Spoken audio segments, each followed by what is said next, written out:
Hi అండి, అందరికీ నమస్కారం. Welcome to Vijay media. ఇప్పుడే అందిన వార్త. తిరుపతి లడ్డు వివాదంలో సిబిఐ కీలక ఆదేశాలు ఇచ్చిన సుప్రీంకోర్టు లేటెస్ట్ అప్డేట్ రావడం జరిగింది.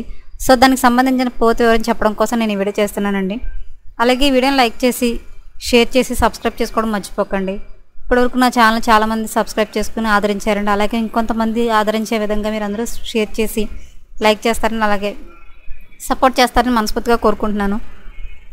కొత్త ఎవరైనా ఛానల్ చూస్తున్నట్లయితే కనుక తప్పకుండా సబ్స్క్రైబ్ చేసుకోండి. అలాగే లైక్ చేయండి, షేర్ చేయండి, సబ్స్క్రైబ్ చేసుకోవడం మర్చిపోకండి.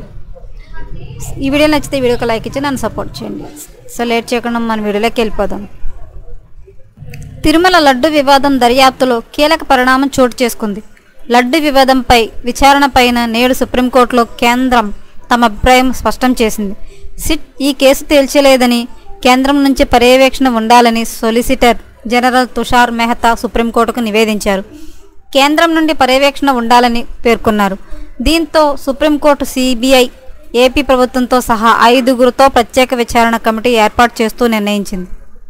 తిరుమల లడ్డు వ్యవహారంలో కేంద్రం వైఖరిపైన సుప్రీంకోర్టు అభిప్రాయం కోరింది. ఈ రోజున సొలిసిటర్ జనరల్ తుషార్ మెహతా సుప్రీంకోర్టుకు తెలియజేస్తామని చెప్పారు. ఈ రోజు ఈ కేసు విచారణకు రాగానే పిటిషనర్ సుబ్రహ్మణ్యం స్వామి స్వయంగా తన వాదనలు వినిపించారు. మరో పిటిషనర్ టీటీడీ మాజీ చైర్మన్ వైవి సుబ్బారెడ్డి తరపున కపిల్ సిబిల్ వాదించారు. ప్రభుత్వం తరపున సిద్ధార్థ లూత్రా, ముకుల్ రోహిత్గితి వాదనలు వినిపించారు. ఈ వ్యవహారం కోట్లాది మంది భక్తులకు సంబంధించింది, రాజకీయాలు సరికాదని సొలిసిటర్ జనరల్ తుషార్ మెహతా పేర్కొన్నారు. Justice BR Gavai, justice KV విశ్వనాథులతో కూడిన ధర్మాసనం ఈ కేసును విచారించింది. లడ్డూ ఆరోపణలు నిజమైతే ఆమోదించదగినది కాదని మెహతా వ్యాఖ్యానించారు. జస్టిస్ గవాయి కీలక వ్యాఖ్యలు చేశారు. స్వతంత్ర దర్యాప్తు అవసరమని పేర్కొన్నారు. సిబిఐ నుంచి 2, రాష్ట్ర ప్రభుత్వం నుంచి 2, ఎఫ్ఎస్ఎస్ఏఐ నుంచి 1తో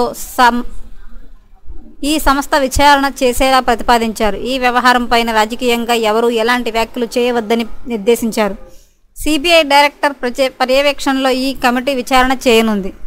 ఈ విచారణ కమిటీలో సిబిఐ నుంచి 2 అధికారులు, ఏపీ పోలీసుల నుంచి 2 పోలీసుల అధికారులతో పాటుగా ఎఫ్ఎస్ఎస్ఐ నుంచి 1 సీనియర్ అధికారి సభ్యులుగా ఉంటారు. ఆరోపణలపైన నిష్పక్షపాతంగా విచారణ జరగాలని కోరుకుంటున్నట్లు అభిప్రాయపడ్డారు. దీంతో ఈ కమిటీ పూర్తి స్థాయిలో ఏర్పాటైన తర్వాత తిరుమల లడ్డు వ్యవహారం పైన విచారణ ప్రారంభం కానుంది.